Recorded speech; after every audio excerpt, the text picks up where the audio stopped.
Sadie Lockhart here.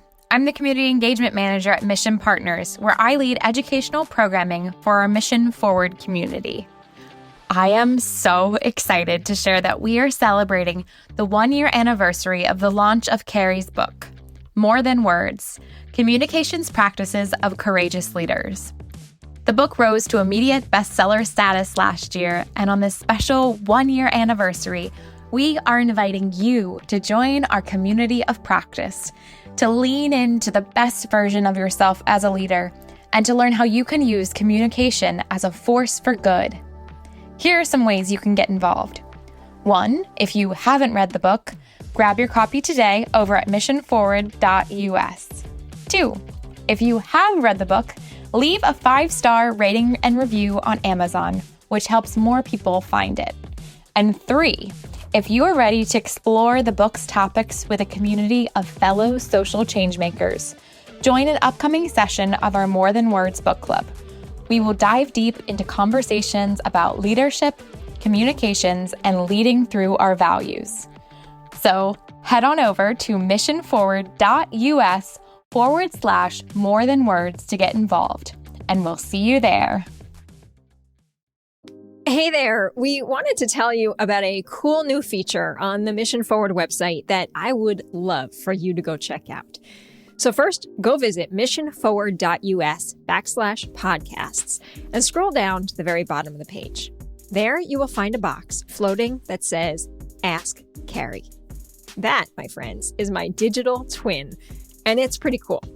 You just type a question in there, and it will search the actual audio of our entire library of past podcast episodes. Not only will it give you a short answer to your question, but it will point you to the specific episode where we discussed your topic so you can listen for yourself. So right now we are just testing out this feature to see if it should become a permanent resource on the site, and I hope you'll help us out by asking it a lot of questions and telling me what you think. You can also reach out to us at hello@missionforward.us if you have any questions or feedback about how you like this new feature. So head over, visit missionforward.us/episodes and ask away. Thanks. Now onto the show. Breaking news. It's the year of the chatbot. The latest setback for climate action. The latest Supreme The Court court is ruling. set In to the latest redefine. Supreme Court ruling, the court is set to redefine.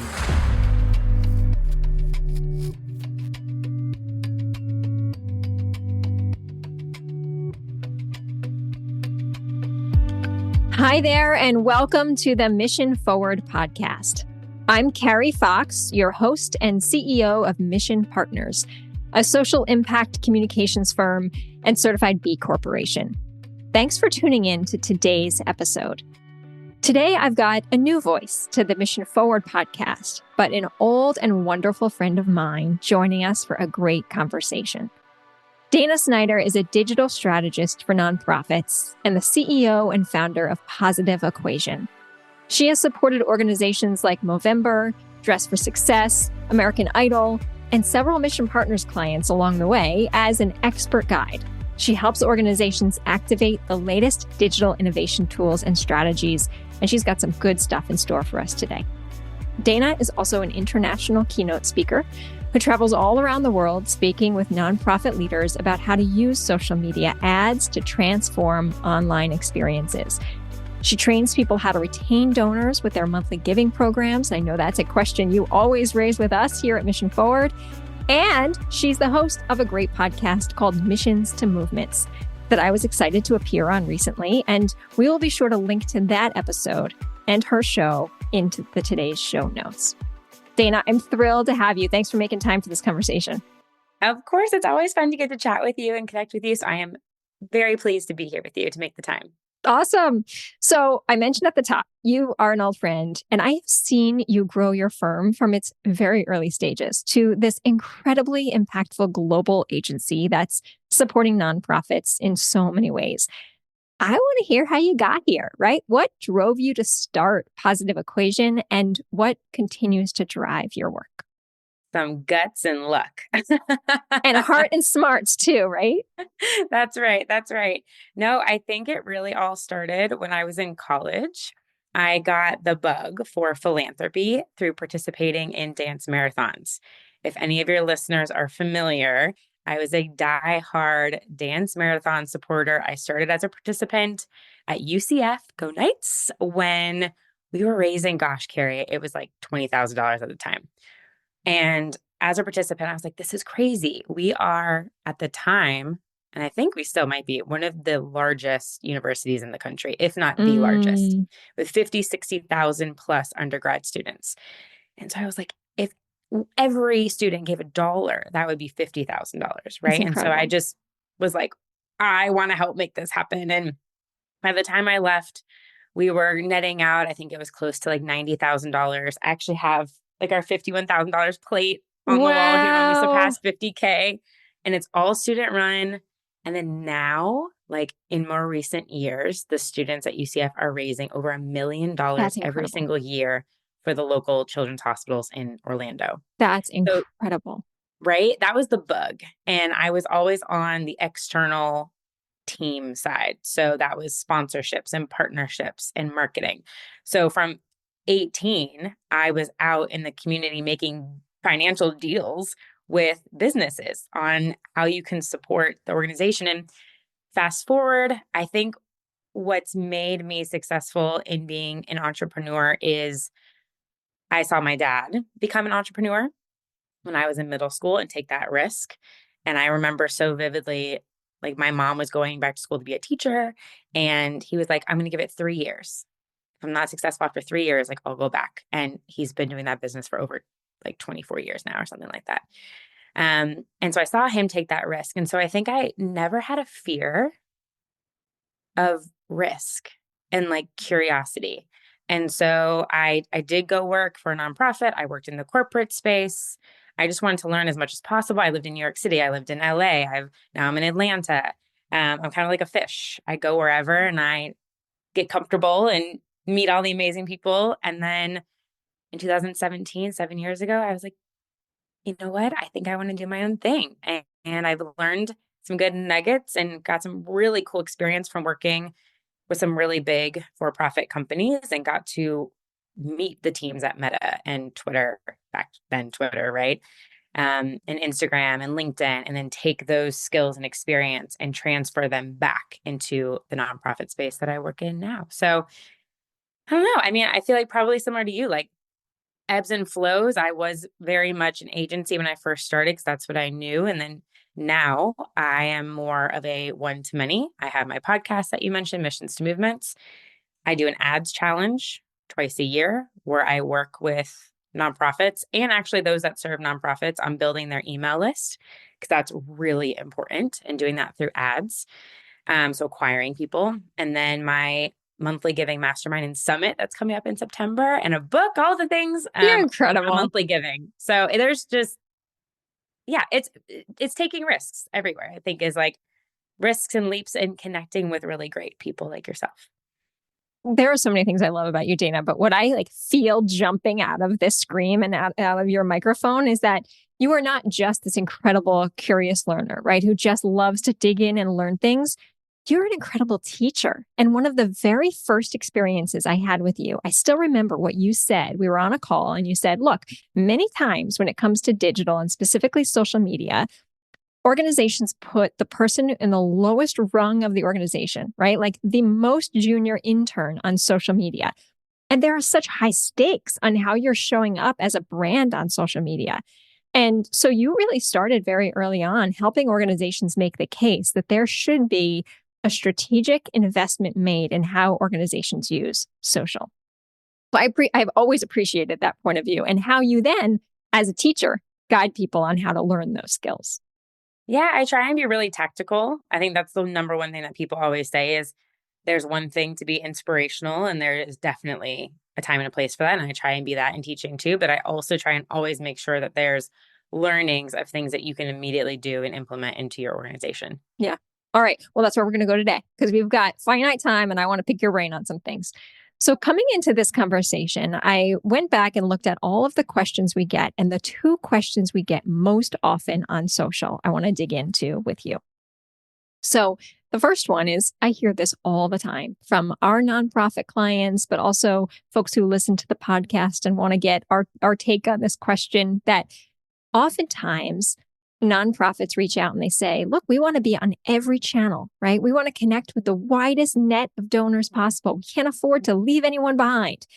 But that is rarely a winning strategy, right? To distribute what are often finite resources to begin with across as many channels as we can. And so, what we often guide them to do is think first through your values and think through your audience and determine where your audience is and what they need from you, right? Have those clear goals to social engagement. But the reality is, like, today, there's a lot of things that are pushing and pulling on how and when people show up on social.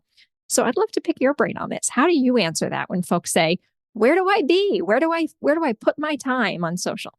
Such a good question. And I get the same one. And I agree that is very common. It's just like, let's just blast everything everywhere. And I want to say two things. I'm a very data driven person. And so the place that I always recommend people to go are to Google Analytics, which is now GA4, and or you can utilize this great free tool. They're both free, called Microsoft Clarity. And Microsoft Clarity integrates with your Google Analytics, but it gives you some fun features too, like heat maps. You can see where people are clicking around on your site to do edits. So I always say, look at your data first. And what you'll find on either of those tools is a section around social and traffic. How are people getting to your website? And oftentimes we're always looking at the quantity of people. So let's just say, for instance, our top acquisition of traffic from social is, I'm going to make this up, but Facebook. But if you slide over, if you look over on the right-hand side, it's going to tell you what's the time spent on that site from that channel. So if Facebook is having a bounce rate of 80% and people are spending 30 seconds, however, if you go down the funnel a little bit and you see, for example, LinkedIn is sending maybe less people to you right now, but the bounce rate's 50% and they're spending 3 minutes on your site and they're going to multiple pages, then LinkedIn is a solid place that you should be investing some time because those are quality visitors. And most of the time, our goal, which you're saying the intention, is to get people to our site to sign up for an email, to donate, to sign up for an event, whatever the action is, right? So data is going to inform you about where to spend your time. And I really recommend 1 to 2 channels. That's it. Focus on where you can shine and create quality content there.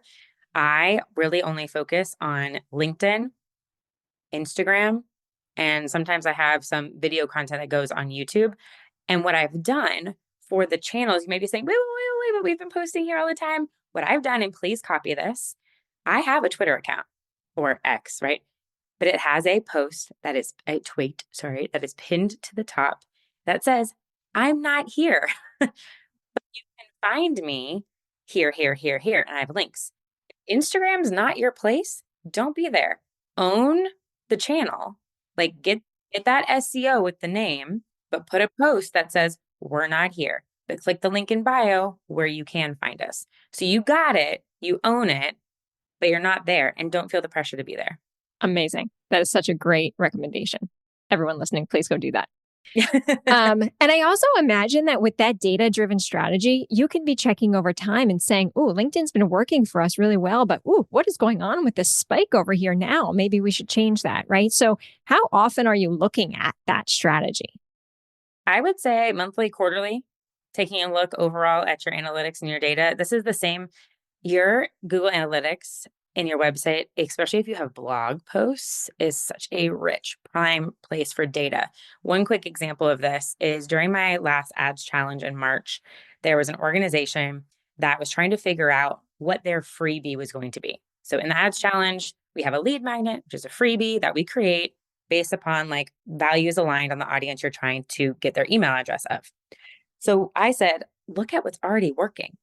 So we looked at some of their blogs and they realized like they was a heart organization. So some of their recipes were like top performing blog posts. And I was like, great, let's just repurpose that into a download and use that. And it skyrocketed. The goal of the ads challenge is 100 new emails in 7 days. And they got Wow. 246, I think. Wow, amazing. Can you just tell me real quick, how do folks get involved in the ads challenge?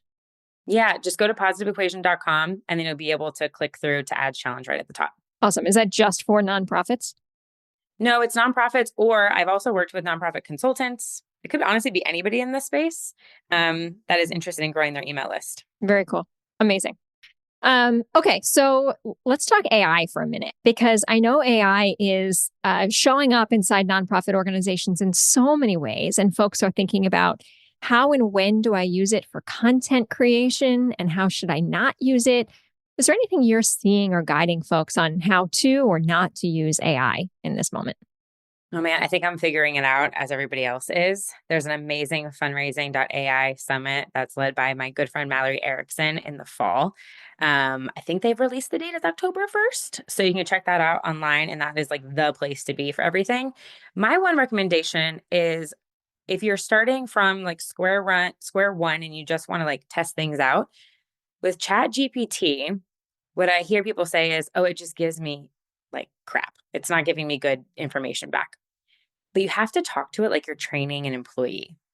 So what I have learned is, and I learned this from another podcast I was listening to, so I'm totally stealing this tip, is you have to instruct it on who you want it to be.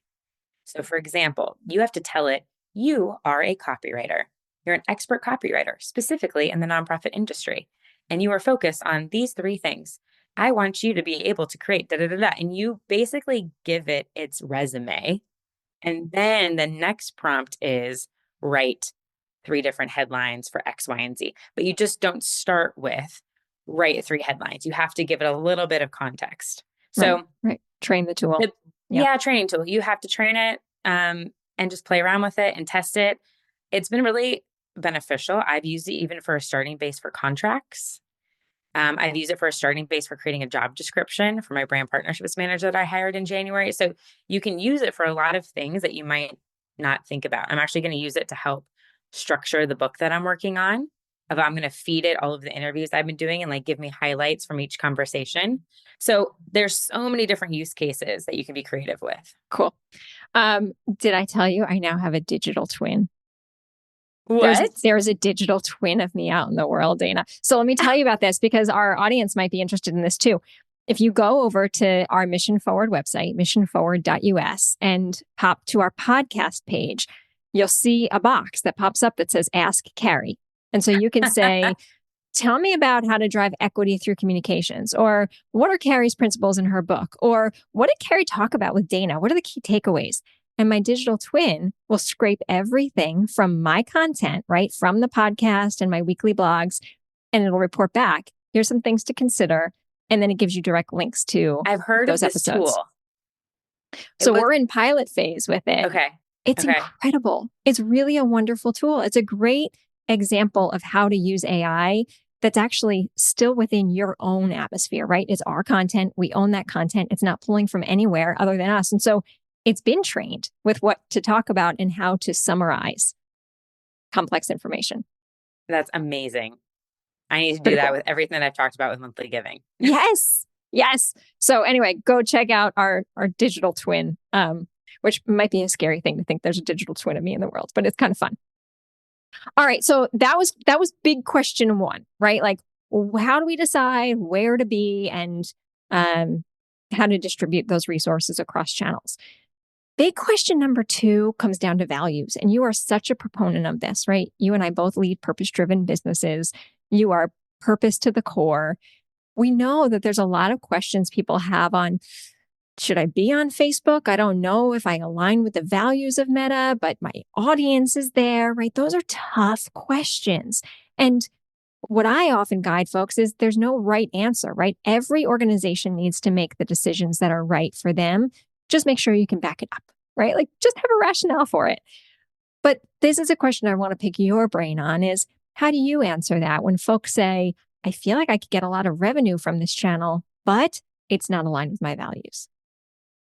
So I think that goes back to exactly what you talked about. What's your organization's constitution, right? What are the values and the things that drive you? It is true. I mean, Meta as a whole, if you're saying you're not going to be on Facebook, that should also mean you're not going to be on Instagram. You're not going to be on WhatsApp. You're not going to advertise or any of those tools. And the truth is There's billions. Your audience is there. I always laugh when people say my audience isn't on Facebook. I'm like, yes, they are. Whether they're engaged or they're just lurking, they're there. My 71-year-old mother is there and 13-year-old kids are there, right? So, and it is still extremely relevant. So yeah, I would just go back to overall, like if your main goal is to service the people looking for what you need, and on the donor side, fulfilling their values, and these are the places that they are, like, is that the game that you're willing to play right now? Because that's the fact, is that they're there. So I think it just goes down to, is the greater good to be able to provide the resources that you have to people where they are, more so than focusing on the business fundamentals. And the truth is, I think overarching, everyone's trying to do good, right? Sure, there's business is not always great, and some people make bad decisions, bad calls. But we are the ones that can make, I always try and say, lift the platform to be better by putting out great, impactful content and information. And if your article, or you get one new donor, or somebody finds you that needs your service on that platform and it changes their life, Yeah. was that worth it? Right. Yeah. It's a good perspective. Really good point of view. You've been doing this for a while. Like you have really dug in, you understand the channels, you know what's happening on the back end, you know how to make the most of them and leverage them. What have you learned over time that you think is really important for folks who are listening and they're thinking, I'm not making the most of my social media. Where do I begin? What should I know? What matters now in this environment? Oh my gosh. One of the key things I want to say is we get so stressed out by not receiving engagement and attention on the platforms. It sometimes can feel like you are posting into an atmosphere and no one is responding to you. And I know I have felt that way. And one thing that I have realized more and more, the more I am out at conferences, is someone has actually come up to me and said, "You're the Dana Snyder on LinkedIn." And I was like, "What?" Or people reference a piece of content that they did not engage with at all. People might be watching what you're doing and just not might be saying anything. So keep putting out the content. And again, I would just say to really focus on the places where your audience is telling you that they're finding you. And be the biggest takeaway is there is still this notion of blasting things out on the channel and not actually communicating with people on there. You have to have platform specific content. What's going to work best on Facebook is not going to work on Instagram. They're two different platforms. They have two different types of content, and you have to be social on social. And there's a lot of organizations that have small teams and they're like, I don't have the bandwidth to do that. And I hear you. I totally hear you. My advice is, if you can, within your budgets, within your marketing budgets, there should be a social media line item, and to hire a virtual assistant or somebody to help you to do that. Because if your energy and your skill set is not in it, A, your content's going to feel it. And B, your time is so much better spent on the things that you excel at. So it is, even though budgets might be tight, it was so beneficial to me to hire a virtual assistant to focus on that stuff for me. There's a great company called morethangiving.co that are VAs specifically for the nonprofit space. And you can start at just like 10 hours a month if you want. It's super limited and they specifically focus on what you need and they find the person for you. So that would be my advice, is like, don't try and do everything yourself, especially if it's not the thing that like lights you up. Focus on those things and hire somebody else to do the others. Right. Right. And going back to your point from earlier too, it's another great reason to say focus in. Don't try to be everywhere. Focus in on a few things and do those things really well. Start with one channel. Yeah. Right. Don't even try and do two. Just start with one. And then have like a good content strategy there that's actually focused on what the platform is meant to do and is focused on. So Instagram, right? Carousels, Reels content. When I see organizations posting like the old school posters with like tiny small print as a social post and wondering why there's no engagement, that's why. One, like nobody can read it and you're just posting. And this is actually really interesting. I just saw an organization post a LinkedIn post, asking people to listen to a podcast episode with no link. Mm. So I'm like, how are they going to know where to go? Yes. Right. And it's like, sometimes we don't like that next step. Like, think about what's the action that you want somebody to take from this specific piece of content. Yeah. Make it easy. Make it easy for folks. All right. We got time for one last question. You talked at the top about how data informs your decisions, right? I love that. You're using data to listen to that audience. You have any recommendations for teams who are wanting to get closer to their audiences in other ways, whether that's surveying or picking up the phone and talking to some of their most engaged audiences, things that you see that tend to work?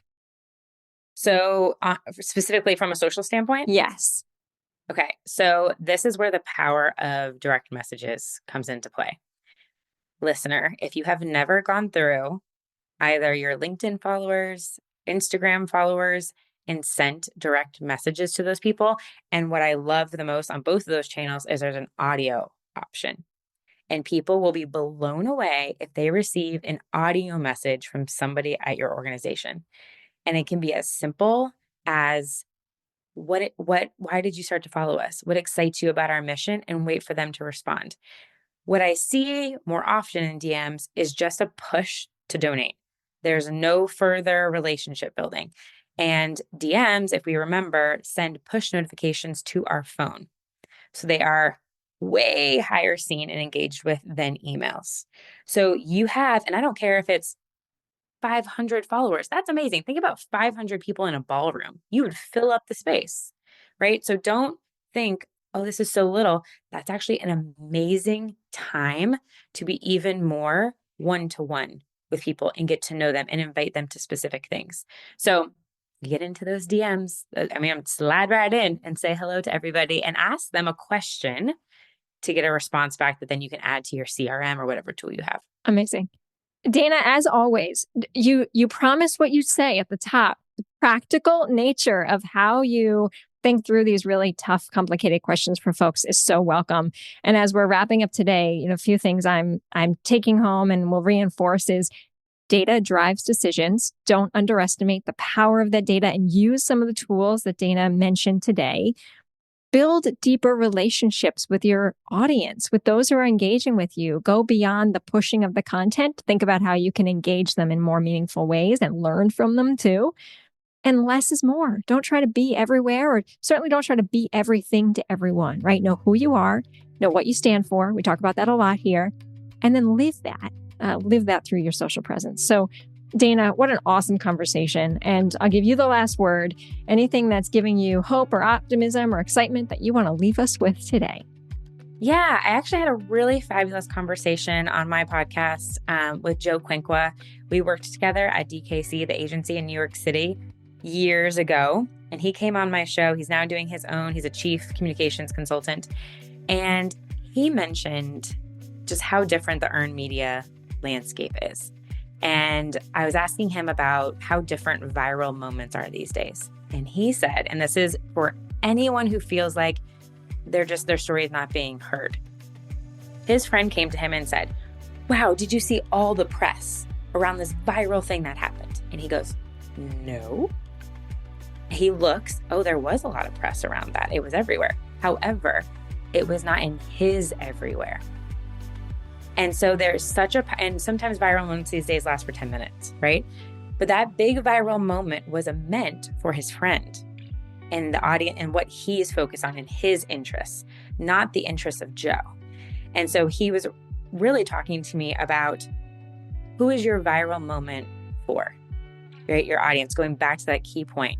Who are you trying to reach? What media does it make sense to reach out to? What channels should you be on? Not worrying about the everybody, but like his friend was like so all about this major moment, had absolutely no interest, like no radar for Joe. So think about like whose radar do you want to be on and what partnerships and connections do you need to make that happen? Amazing. Such a great place to end. Dana, as always, such a pleasure to connect with you and to learn from you, as I always do. And thanks so much for all the awesome work that you are doing. Thanks, Carrie. You too. And that brings us to the end of another episode of Mission Forward. If you like what you heard today, I hope you'll stop right now and give this show a 5-star rating wherever you are listening to this podcast. Maybe even forward it to a friend who you think would enjoy today's conversation. And of course, check out the show notes for all of the links referenced in today's show. Mission Forward is produced with the support and wisdom of Pete Wright and the True Story production team, as well as the wonderful Sadie Lockhart of Mission Partners. You can learn more about our work over at missionforward.us. And of course, reach out to me anytime at Carrie@mission.partners. Thanks for tuning in today, friend, and I'll see you next time.